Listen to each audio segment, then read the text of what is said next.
Vale, no es una charla técnica, ¿vale? Eso todo es introductoria pues, para la gente que no conozca qué es esto de React y sobre todo porque en Vico lo hemos elegido para hacer proyectos. ¿Vale? Nosotros veníamos del mundo Angular JS y ya nos tocaba actualizarnos.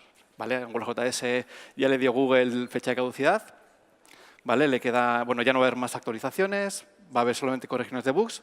Entonces nos tocaba elegir una nueva tecnología para ir haciendo aplicaciones web. Entonces, una vez analizándola, pues analizamos React y nos gustó bastante. Entonces, os voy a explicar qué es React. React es una librería para hacer interfaces de usuario. Pero cuando hablamos de interfaces de usuario, hablamos en un concepto bastante amplio. Por una parte, podemos hacer interfaces web. Pero React, por cómo lo han construido, por cómo han definido la forma de construir los componentes, no solo nos podemos quedar ahí. Nos permite, a través de otras implementaciones, hacer aplicaciones nativas, a través de React Native, por ejemplo. Pero es que además, también hay un proyecto también sacado por Facebook, luego comentará Carlos algo al respecto, en el que también podemos hacer realidad virtual. Podemos hacer interfaces de realidad virtual usando React. ¿Vale? La cosa está incipiente, está empezando, pero ya está arrancando. Y no solo se queda aquí. A Microsoft también le gusta mucho React y está haciendo React for Windows, en la que podemos hacer aplicaciones universales de Windows 10 usando React. Aplicaciones universales para el Xbox también. Y para las HoloLens, que también hablará luego Carlos. Es decir, React está empezando a gustar mucho y por cómo está construido por debajo, nos permite hacer no solamente lo que inicialmente iba a solucionar el problema, que era el mundo web. ¿Y esto cómo es posible? Porque React sigue una máxima, que es construye componentes, no plantillas. ¿Vale? Las interfaces hoy en día cada vez son más complejas. Entonces, el sistema clásico de que una plantilla en un lenguaje en servidor ya no se nos ha quedado corto. Entonces, la forma de llevarlo a cabo es a través de componentes. Y lo bueno que tiene React es que los lleva a su máxima expresión. Realmente hay otras tecnologías que también usan componentes. Tenemos Angular, tenemos Polymer, tenemos... bueno, esas son las dos principales. Pero React ha llegado un poco más allá. ¿Vale? Y esto no sonará raro para aquellos que maquetéis en Vico, porque en Vico llevamos haciendo componentes a nivel de hoja de estilos de hace un tiempo. Ahora la idea es coger este mismo concepto y llevarlo también al desarrollo de software. ¿Vale? Crear componentes para construir las interfaces. Una empresa que ha cogido este concepto y lo ha llevado a sus productos es Google. Google lo está usando Material Design. Material Design, al final, aparte es una guía de estilos, lo que han hecho es construir un conjunto de componentes que gracias a ellos son capaces de crear interfaces como la de YouTube, como la de Gmail, Calendar, incluso las aplicaciones para Android. Diferentes tipos de dispositivos usando un conjunto de componentes comunes, que además de ser comunes, la ventaja que tiene es que para el usuario son conocidos, son más fáciles de usar cuando cambias de interfaces usando los mismos componentes. Y otro ejemplo muy interesante es... ¿dónde está? Aquí. Es la interfaz de Netflix. A ver si carga. Netflix está hecha con React, ¿vale? Y sigue la misma dinámica. Toda su interfaz está basada en componentes. Es una interfaz que es bastante agradable a la vista, ¿vale? En la que tenemos un montón de componentes colaborando entre ellos. Incluso todo el sistema de transiciones son transiciones entre componentes. ¿Vale? Aquí lo que podemos conseguir son interfaces complejas, interfaces que visualmente pueden ser muy atractivas y, sobre todo, simplificar lo que es la propia interfaz pudiendo reutilizar esos mismos componentes. ¿Vale? Simplificamos un problema complejo en problemas más pequeños. Vale. También tiene una gran ventaja. Ha gustado mucho React. Entonces, eso se ha expresado en que tenemos una gran comunidad por detrás. ¿Esto qué significa? ¿Qué es lo bueno que tiene una gran comunidad por detrás? Que tenemos un montón de gente respondiendo preguntas, haciendo manuales, haciendo cursos. Tenemos un montón de material didáctico. Tenemos un montón de librerías que podemos reutilizar open source en nuestros proyectos. ¿Vale? Hay empresas muy potentes por detrás que les gusta esta tecnología y que están haciendo grandes herramientas para poder usarlas nosotros en nuestros proyectos. Por ejemplo, los de Airbnb han creado Storybook, que es una herramienta pues, para hacer un catálogo de componentes y poder incluso testarlos desde ahí mismo. ¿Vale? Tenemos a PayPal que ha hecho Encime para poder testar componentes. ¿vale? Y hay mucha gente que lo está usando. Ahora mismo todas estas empresas están usando React. Yo creo que es la primera vez, una de las primeras veces que una misma tecnología es usada por tantos grandes monstruos, ¿vale? Por ejemplo, Openbank, que es el banco de marca blanca no me sale el nombre, de Santander, ¿vale? Tenemos a Netflix, toda su interfaz. Fijaros la cantidad la gente que usa Netflix. Dropbox, Airbnb, Instagram, Microsoft, Facebook, que es su creador, lo creó la librería Facebook, la versión web de WhatsApp. Hay un montón de empresas por detrás. Y eso en lo que se convierte es en esa gran comunidad, que nos va a dar posiblemente más seguridad. Al final, unas características de las tecnologías web es que ahora mismo son muy volátiles. O sea, cada día tenemos un framework nuevo, ¿vale? Lo bueno de esta gran adopción es que posiblemente este framework perdura más en el tiempo que si tiene una adopción más pequeña.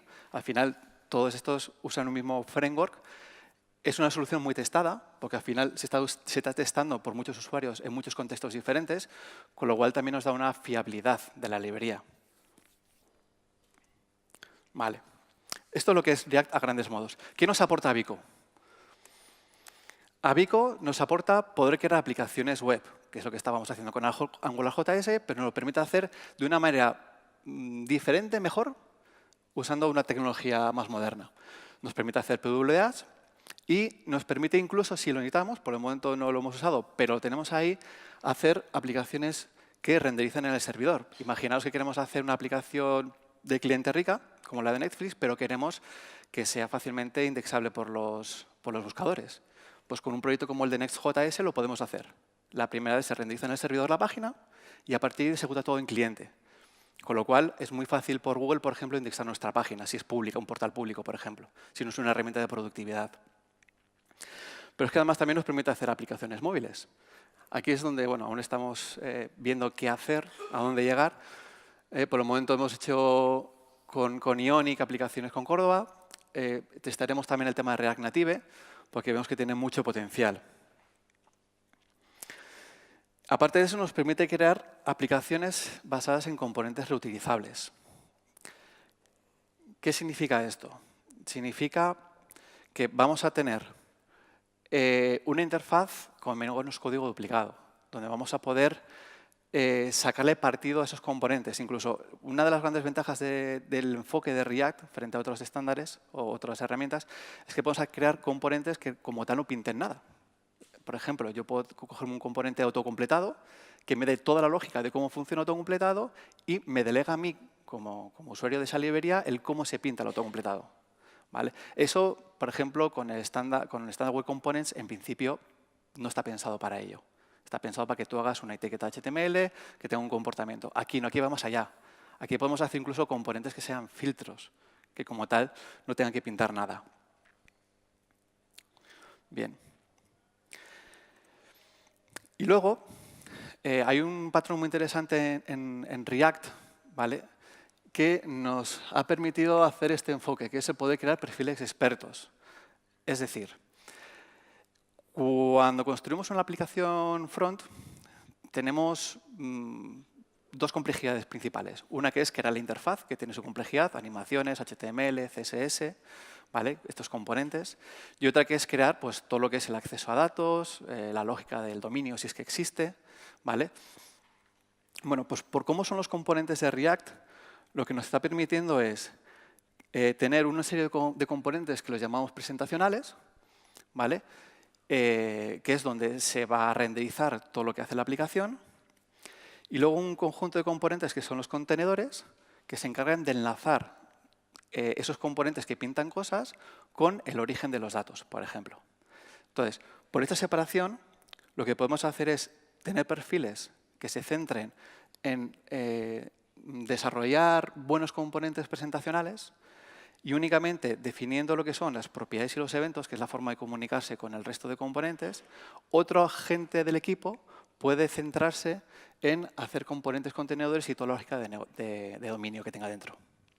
¿vale? Esto nos permite trabajar en paralelo los proyectos y tener gente especialista haciendo cada una de las tareas, que al final cada una tiene su bastante miga.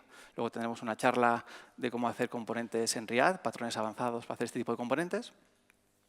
Entonces, este es un concepto muy, muy interesante, ¿vale? Sobre todo en proyectos grandes, ¿vale?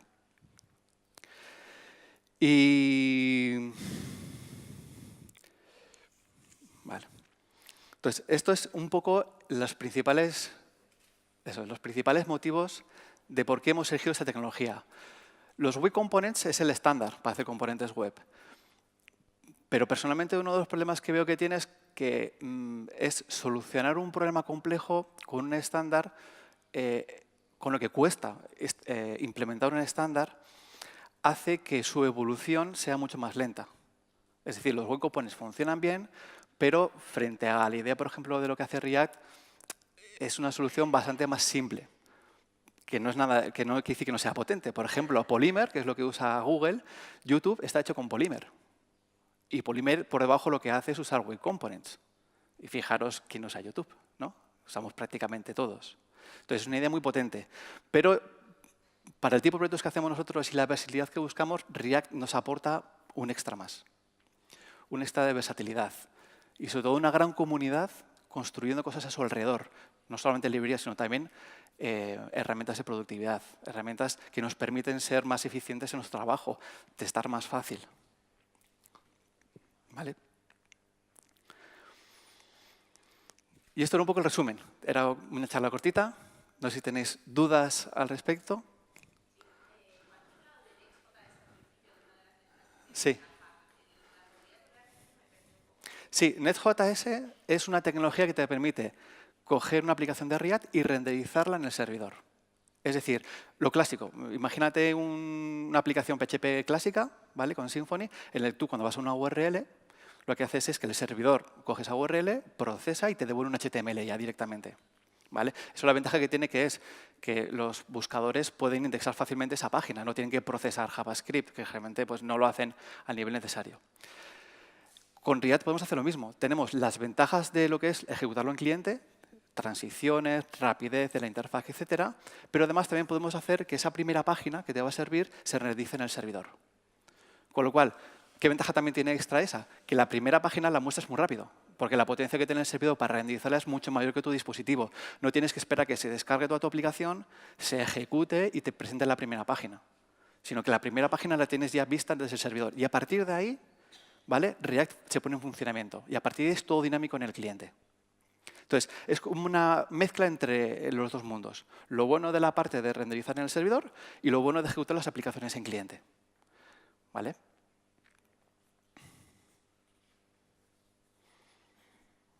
¿Alguna duda más? Sí. Sí. Sí. Sí.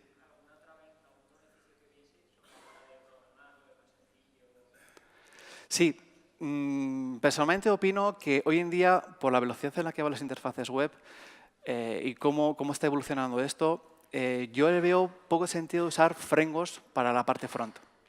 Más que todo porque estás anclando todo tu desarrollo, toda tu aplicación a un único framework. Yo estoy acostumbrado en Vico a hacer aplicaciones que duran años. ¿Vale? Trabajo para bancos, para aseguradoras. Entonces, son aplicaciones en las que sabes que la tecnología se va a quedar obsoleta dentro de un tiempo. Entonces, la ventaja de atacar cada parte de la aplicación front con una solución específica para ello, lo que te permite es que si tienes una buena arquitectura, si alguna de ellas se queda obsoleta o se te queda corta, la puedes sustituir mucho más fácilmente. Si usas un framework completo, por ejemplo AngularJS, que está muy bien, pero, claro, te ancla a tu aplicación, te da una solución completa, que está bien porque te permite arrancar fácil, rápido, no tienes que pensar, no tienes que tomar tantas decisiones, pero claro, cuando evoluciona, tienes que esperar que evolucione el framework. Si el framework se estanca, tienes toda tu aplicación vendida, generalmente. Igual la parte de dominio te la puedes salvar, ¿no? Porque está más agnóstica al framework, pero todo lo demás no. Aquí no. Incluso React también lo que me permite es no tener que hacer aplicaciones completas. Yo puedo hacer widgets para una página, porque como solo se encarga de renderizar la vista, solo de esa parte, nos da mucha más versatilidad. Y aparte es muy ligero, es mucho más ágil, pesa muchísimo menos que otros frameworks. Vue, por ejemplo, va de la mano. Incluso a nivel de popularidad le está cogiendo ya React. Pero la comunidad aún es bastante más pequeña. Pero bueno, en unos años, ¿quién dirá?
Bueno, muchas gracias.